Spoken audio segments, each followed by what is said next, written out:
तो हेलो बच्चों, स्वागत है आपका आपके अपने YouTube channel maths by Abhishek sir में। तो बच्चों, आज के इस वीडियो में हम जानेंगे एनसीईआरटी गणित कक्षा 10 के प्रश्नावली 3.5 का सवाल संख्या 4 का पहला नंबर बच्चों, जो कि आपके बोर्ड एग्जाम के लिए बहुत ही ज़्यादा इंपॉर्टेंट है बच्चों। तो ये हो सकता है कि इस बार के फाइनल एग्जाम में ये सवाल आए। तो बच्चों, आज का जो सवाल है प्रश्नावली 3.5 का प्रश्न 4 का पहला नंबर। इससे पहले जो है हम आपको जो है अध्याय 1, अध्याय 2 और अध्याय 3 के जो है प्रश्नावली 3.1 से लेकर 3.4 तक के सभी सवालों को अब बहुत ही अच्छे तरीके से बता दिया है और उन सभी वीडियो का हमने प्लेलिस्ट बना दिया है और वो प्लेलिस्ट का लिंक डिस्क्रिप्शन बॉक्स में डाल दिए हैं। तो वहाँ से जो है आप सभी वीडियो को देख सकते हैं बच्चों। तो चलिए स्टार्ट करते हैं आज का इस सवाल को समझना। तो 4 का पहला क्या कह रहा है बच्चों कि एक छात्रावास के मासिक व्यय का, ठीक है, एक भाग नियत है। व्यय का मतलब हो गया खर्च, मासिक खर्च का जो है एक भाग क्या है, नियत है। तथा शेष इस पर निर्भर करता है कि छात्र ने कितने दिन भोजन लिया है। ठीक है, जब एक विद्यार्थी ए को जो 20 दिन भोजन करता है, ठीक है, उसको 1000 रुपया छात्रावास के व्यय के लिए अदा करना पड़ता है, जबकि एक विद्यार्थी बी को जो 26 दिन भोजन करता है और छात्रावास के व्यय के लिए वो जो है 1180 रुपया देता है। तो ये बताइए कि नियत व्यय क्या है और प्रतिदिन के भोजन का मूल्य क्या है बच्चों।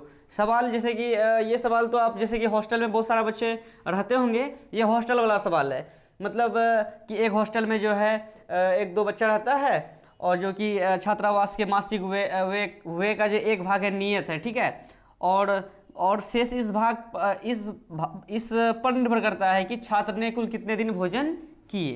तो एक विद्यार्थी है ए है, जैसे ए से अभिषेक या कुछ भी जिसका भी नाम हो, ए है, अब समझिए अभिषेक है जो 20 दिन भोजन करता है और छात्रावास को 1000 रुपया देता है। और एक विद्यार्थी बी है, बी से जिसका नाम हो जाए जैसे कि बिरबल, तो बिरबल जो है 26 दिन भोजन करता है और छात्रावास के व्यय के लिए वो 1180 रुपया देता है।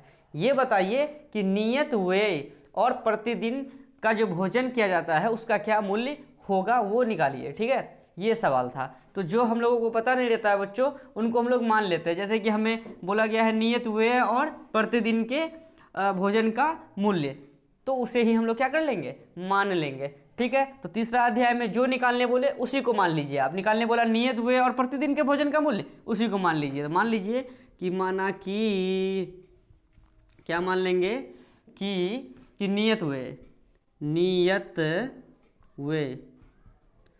मान लेते हैं x रुपया। ठीक है, नियत व्यय का मतलब ना समझे, जैसे हॉस्टल जाते हैं तो हॉस्टल में बोलता है ना कि हॉस्टल चार्ज 500 रुपया मंथली हॉस्टल का है और अब तुम जितना दिन भोजन करेगा उसका अलग से पैसा लगेगा। तो हर जगह का नियम अलग अलग होता है। जैसे कि हिसाब में बोला है कि एक नियत भाड़ा है। नियत व्यय का मतलब हो गया कि आप मेरे हॉस्टल आए हैं, मेरे छात्रावास आए तो 400 रुपया या 500 रुपया, जैसे कि 500 रुपया हम नियत व्यय रख दिए। उसके बाद ये बोल दिए कि आपको जो भाड़ा लगेगा, आज कितना दिन आप भोजन करते हैं मेरे हॉस्टल में, मतलब 500 टका तो ये लेंगे, नियत व्यय है। और प्रतिदिन आप क्या मतलब कितने दिन भोजन करते हैं, 10 दिन भोजन कीजिएगा तो उसका अलग से भाड़ा लेंगे। ठीक है, ये सवाल है।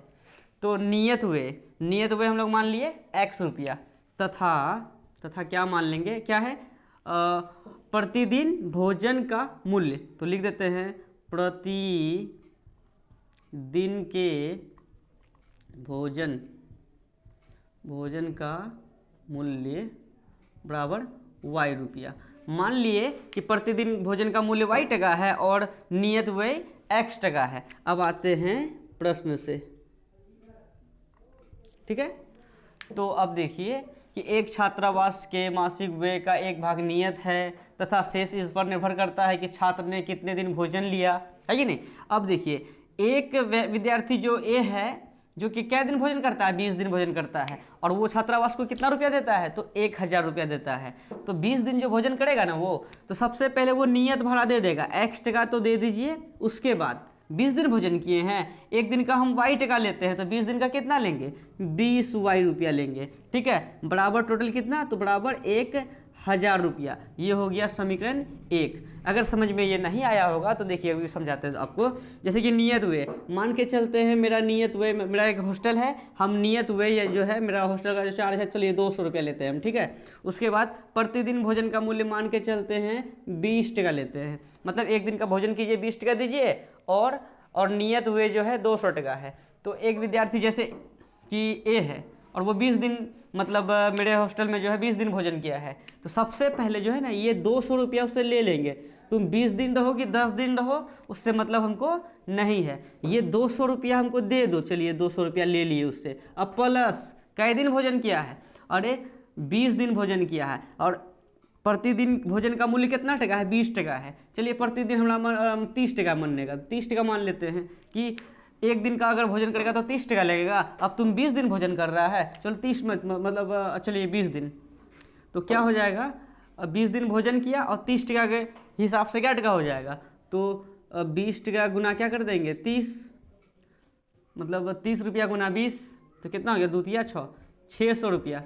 समझ में आया। तो 200 टका तो हॉस्टल चार्ज है, मतलब नियत हुए है, और 20 गुना 30 करेंगे कितना हो जाएगा 600, और 600 ये 200 और ये 600 कितना हो जाएगा, तो 800 रुपया हो जाएगा। उसी टाइप से यहाँ लिखे हैं नियत हुए 200 के जगह में क्या लिखे हैं, तो 200 के जगह में x लिखे थे, x लिख दिए, प्लस हम लोग किए हैं ना तो प्लस लिख दिए। और जैसे कि y की जगह में 30 था तो 20 को 30 से गुना किए तो 600 हुआ। उसी टाइप से 30 के जगह में y है तो 20 को y से गुना करेंगे तो 20y होगा। अब बराबर यहाँ पे 200 और 600 को जोड़ के 800 हुआ है, लेकिन किताब में दिया है कि ए को जो है ना, जो ए विद्यार्थी ए है जो 20 दिन भोजन करता है वो जो है 1000 रुपया देता है, तो हम लोग जोड़ के क्या लिख दिए 1000। समझ में आया आप लोगों को। ऐसे जो है सेकंड समीकरण भी इसी टाइप का निकलेगा, और हमेशा दो बात करेगा यहाँ पे, क्योंकि तीसरा अध्याय में जो है डबल बात करेगा तभी तो दो समीकरण आएगा, दो चर वाला रैखिक समीकरण युग्म। ठीक है, अब आते हैं पुनः प्रश्न से। एक समीकरण रेडी हो गया हम लोगों का। अब पुनः प्रश्न से मेन तो है समीकरण निकालना, अगर समीकरण निकल जाएगा तो हिसाब तो इजीली सॉल्व हो जाएगा। अब देखिए क्या है कि एक विद्यार्थी ए है जो 20 दिन भोजन किया तो 1000 टका दिया। आप सेकंड देखते हैं कि अदा करने पर, जबकि एक विद्यार्थी बी है जो 26 दिन भोजन करता है, ठीक है, छात्रावास के वे के लिए वो कितना रुपया देता है, तो 1180 रुपया देता है। ठीक है, तो सबसे पहले जो है आप 26 दिन रहिए या 30 दिन रहिए या 2 महीना रहिए, सबसे पहले आप ये नियत भरा जो x टका है ना वो दीजिए हमको। चलिए x दे दीजिए, हॉस्टल चार्ज दे दिए, ठीक है। आप कै दिन भोजन कर रहे हैं, बोलता है कै दिन किया है रे, 26 दिन भोजन किया है। एक दिन का वो लेता है y टका, तो 26 दिन का तो हो जाएगा 26 y रुपया, और टोटल हॉस्टल को मतलब वो चार्ज कितना देता है, तो 1180 रुपया ले जाके देता है। तो ये हो गया समीकरण 2। समझ में आया। और हम लोग इसलिए प्लस करते हैं क्योंकि देखिए ये हो गया नियत हुए और ये हो गया भोजन जो हम लोग किए हैं उसका दाम, तो इसका मतलब नियत भाड़ा और भोजन करने का जो हम लोग का मतलब लगा है पैसा, उन दोनों को जोड़ेंगे तब ना होगा टोटल 1180 रुपया जो किताब में दिया गया है। ठीक है, फिर क्या बोल दिया कि नियत हुए और प्रतिदिन का भोजन का मूल्य ज्ञात कीजिए। अच्छा बच्चों, यहाँ से जो है हम लोगों का समीकरण एक ये और ये दूसरा समीकरण रेडी हो गया। इन दोनों को अगर हम लोग सॉल्व करेंगे तो यहाँ से x और y का मान आएगा। x का मान आएगा तो पता चल जाएगा कि नियत हुए क्या है, और y का मान आ जाएगा तो पता चल जाएगा कि प्रतिदिन भोजन का क्या मूल्य है। बस सिंपल सा हिसाब था, नप्पू सा हिसाब था। अब चूँकि पूरा हो ही जाएगा, अब लिखते हैं कि देखिए अब हम लोग जो है इसको सॉल्व कर लेते हैं। समीकरण 1 में समीकरण 2 को घटा लेते हैं, या लिखते हैं ना कि समीकरण 1 और 2 को विलोपन विधि से सॉल्व करने पर वो भी चलेगा। लेकिन यहाँ देख रहे हैं कि x का गुणांक पहले से सेम है, अगर ऐसा करते हैं कि समीकरण 1 में समीकरण 2 को घटाते हैं तो वैसे भी हो जाएगा। या आप ये भी लिख सकते हैं कि समीकरण 1 तथा 2 से, अब हम लोग लिख दिए कि समीकरण 1 तथा 2 से, इसका क्या मतलब है। अब हम क्या करेंगे समीकरण 1 तथा 2 से, वो खुद समझ जाएगा कि अब जो हम करेंगे एग्जाम मतलब जो जांच करने वाला होता है वो खुद समझ जाएगा कि आगे जैसे ये लिख दिए समीकरण 1 तथा 2 से, तो हम जो यहाँ करेंगे ना तो वो समझ जाएगा कि वो जो है ना समीकरण 1 और समीकरण 2 से ही कर रहा है, इसलिए हम लोग इस बात को लिख देते हैं। या ये भी लिख सकते थे कि समीकरण 1 में समीकरण 2 को घटाने पर, या ये भी लिख सकते थे कि समीकरण 1 तथा 2 को विलोपन विधि से सॉल्व करने पर। ठीक है, तो चलिए हम लोग लिखते हैं कितना है, x प्लस 20y बराबर 1000, ये है समीकरण 1, और कितना है x प्लस 26y बराबर 1180। ये है समीकरण 2। ठीक है, ये समीकरण 1 है, ये समीकरण 2 है बच्चों। तो ये समीकरण 1 हो गया, ये समीकरण 2 हो गया। अब इन दोनों को जो है हम लोग क्या कर रहे हैं, समीकरण 1 तथा 2 से। ठीक है, अब देखिए गुणांक, पहले तो हम लोग क्या करते हैं, गुणांक को देखते हैं। यह समीकरण 1 तथा समीकरण 1 में, ठीक है, समीकरण 1 में समीकरण 2 को क्या करने पर, घटाने पर, ये ज़्यादा बढ़िया होगा। ठीक है, तो समीकरण 1 लिख दिए, समीकरण 2 लिख दिए, उसमें घटा रहे हैं ना, तो यहाँ पर क्या है, कुछ ना क्या है, प्लस है, तो प्लस है तो हम लोग क्या करते हैं, लिखते हैं माइनस, और यहाँ प्लस है तो इसको भी लिखेंगे माइनस, और यहाँ भी प्लस है तो इसको लिखेंगे माइनस। ठीक है, अब क्या करेंगे हम लोग कि ये जो प्लस का एक्स है, ये माइनस का एक्स है, ये दोनों तो कट जाएगा। और 20y प्लस का है, प्लस में 26y था लेकिन ये चले गया है माइनस में, तो 20y प्लस का माइनस का 26y, तो हो जाएगा, इधर लिखते हैं, हो जाएगा माइनस का 6y बराबर कितना, बराबर है, बराबर लिख दिए, 1000 है और 1180 है, तो 1000 प्लस का 1180 माइनस का, तो माइनस का कितना बच जाएगा, तो माइनस का बच जाएगा 180। ये माइनस माइनस हो गया खत्म। y बराबर क्या लिखेंगे, 180 बट्टे कितना, 6, 6 एकम 6, 6 तिया 18 यानी 0, 6 तिया 18 को 0 चिपका दिए, इसलिए y का मान कितना आ गया, तो y का मान आ गया 30। y मतलब क्या, y मतलब प्रतिदिन भोजन का मूल्य कितना रुपया आ गया, तो 30 टका आ गया। मतलब एक दिन अगर कोई बच्चा भोजन करेगा तो उसको 30 टका का चार्ज लगेगा।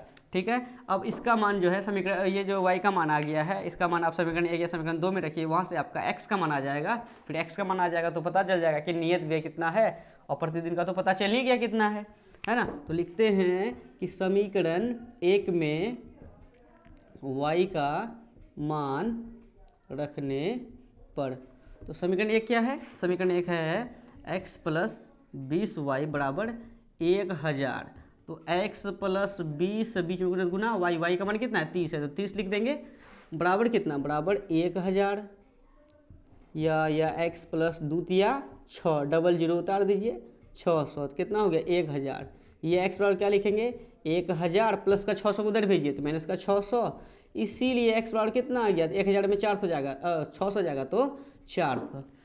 तो ये x यानी नियत हुए, यानी हॉस्टल का चार्ज जो है, मतलब नियत हुए हॉस्टल का चार्ज 400 रुपया है, और प्रतिदिन के भोजन का मूल्य 30 टका है। ठीक है, तो यहाँ लिख देते हैं इस बात को कि अतः नियत हुए यानी x कितना आ गया, नियत हुए आ गया 400 रुपया, तथा प्रतिदिन के भोजन का मूल्य यानी y कितना आ गया, तो y आ गया 30 रुपया। ठीक है, तो ये नियत व्यय 400 और जो है प्रतिदिन भोजन का मूल्य 30 रुपया। ठीक है, आपको तो बहुत अच्छे तरीके से समझ में आ गया होगा। अगर अभी भी कहीं डाउट हो तो आप हमें कमेंट जरूर करें, और वीडियो अच्छा लगे तो आप अपने सभी दोस्तों के साथ शेयर जरूर करें बच्चों। और जो है अगर आपको कक्षा 10 का कंप्लीट मैथ फार्मूला चाहिए तो आप मेरे टेलीग्राम चैनल से जुड़ सकते हैं, जिनका लिंक मैंने डिस्क्रिप्शन बॉक्स में डाल रखा है। तो कक्षा 10 का जो है ऑल फार्मूला हमने बनाया है आप लोगों के लिए, तो वो ज़रूर आप लोग एक बार जो है उस PDF को देखें, बहुत ही अच्छा PDF है वो। आपका एग्ज़ाम भी नज़दीक है, वो PDF आपको बहुत ही ज़्यादा काम देगा, क्योंकि अध्याय 1 से लेकर अध्याय 15 तक में जो 10 क्लास में है, 10 क्लास का जो गणित है पूरा निचोड़ फार्मूला है उसमें। ठीक है बच्चों, अब जो है मिलते हैं नेक्स्ट वीडियो में। धन्यवाद।